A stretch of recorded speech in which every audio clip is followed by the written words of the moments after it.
So, this happened about a decade ago when I was 15 years old.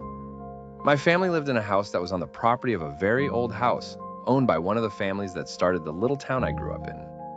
That house was very haunted, multiple paranormal experiences visiting that house. The last family that lived in that house before it was tore down wouldn't even go upstairs. The whole family lived and slept in the downstairs part of the house. So I think the reason my family had so many paranormal experiences in the house we lived in was somehow tied to the evil of that place. To give you some more backstory pertaining to my own home, there was a ghost of this little girl that everyone in my family saw at separate times. My mom saw her at the foot of her bed one night. A friend of mine saw the little girl and thought she was my sister because they appeared to be the same size and age. My friend saw her pass by my open bedroom door. Then a couple minutes later, she saw my actual sister walk by from the same direction without ever having doubled back. Two of my mom's friends saw her in our house as well. On this night, I had woken up at about 1 a.m. but could not get back to sleep. I had been up for at least an hour or two already watching TV. I rolled over on my back and stared at the ceiling for a few minutes, frustrated about not being able to sleep because I had to wake up for school the next morning. Also, my mattress was on the floor.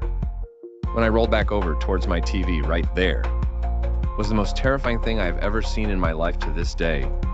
A very old woman was crouching by my bed. She had gray and withered skin, almost having an appearance of being underwater for some time. Her hair was white and very thin and wispy, slicked down to her scalp. Her eyes were gaping and round, hollow, and completely black.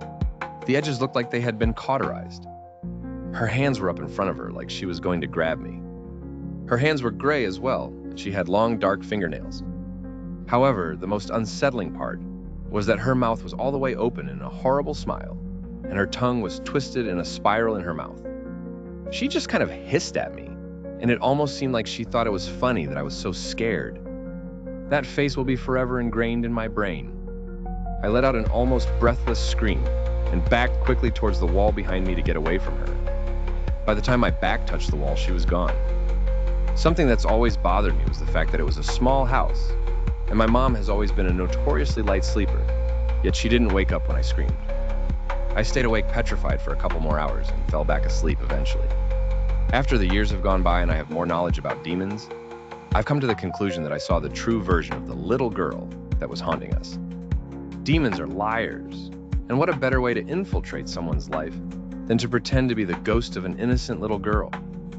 I don't believe child ghosts are real, meaning I believe they are something far more malevolent, just in disguise, as I don't believe God would ever let children roam the earth in misery or limbo.